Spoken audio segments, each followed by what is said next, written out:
Hi, my name is Fred Adams from Stencil-Tech Concrete, and in this video we're going to be demonstrating the process of stencil concrete. It all starts with excavation of the site, digging soakaways and setting up all necessary drainage around site to ensure all falls are running to the correct areas.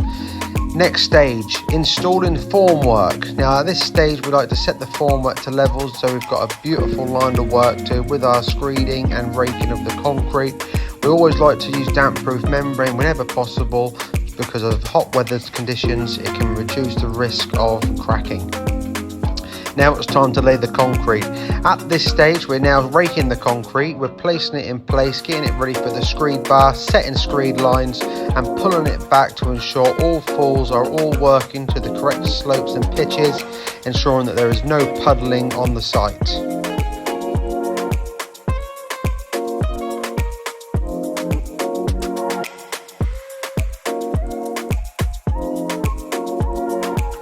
Now screeding is one of the most difficult and tricky stages of any concrete installation and probably the most highly skilled. So ensure with any decorative concrete or concrete installation you have a highly skilled professional on the screed bar.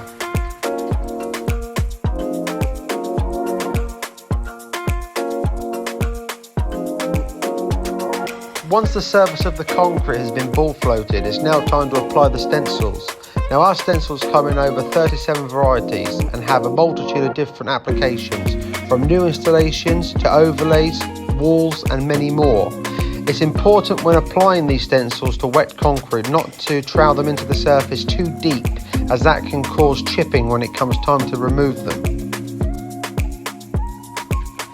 Applying colour surface hardener. Now this product also comes in over 30 varieties of colour, and combining colours together to create the desired weathered look is also possible. And not only is this product designed to be used on new installations, it can also be mixed alongside other products to make it suitable for walls and other overlay systems. It's important to apply at least 2 coats of colour to any application to ensure a good strong surface. This product has also been assigned S3, meaning it's suitable for highway traffic and will not be prone to wear and tear.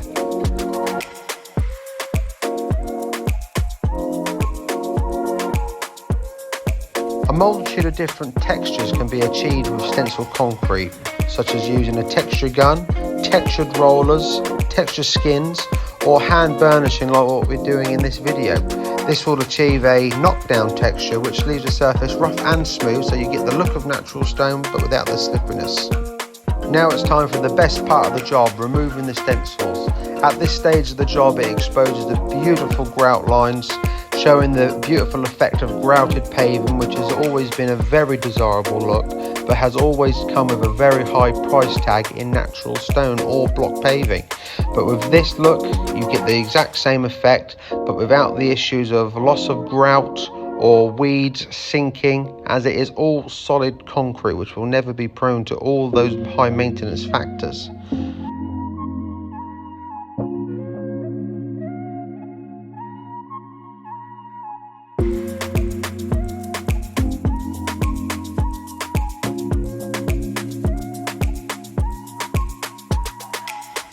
Like any other concrete installation project, expansion joints will be one of the most crucial elements to any project, as this is the section that relieves any stress or tension on the slab of concrete to ensure that when a crack does occur, it happens in the beautifully straight expansion joint that has been incorporated into the pattern as much as possible. Once 2 coats of sealer have been applied to the surface, you'll have a beautiful, low-maintenance decorative concrete installation that will never be prone to weeds, sinking or oil stains. Thank you very much for watching our video, and be sure to subscribe to our channel or Facebook page for more videos and content.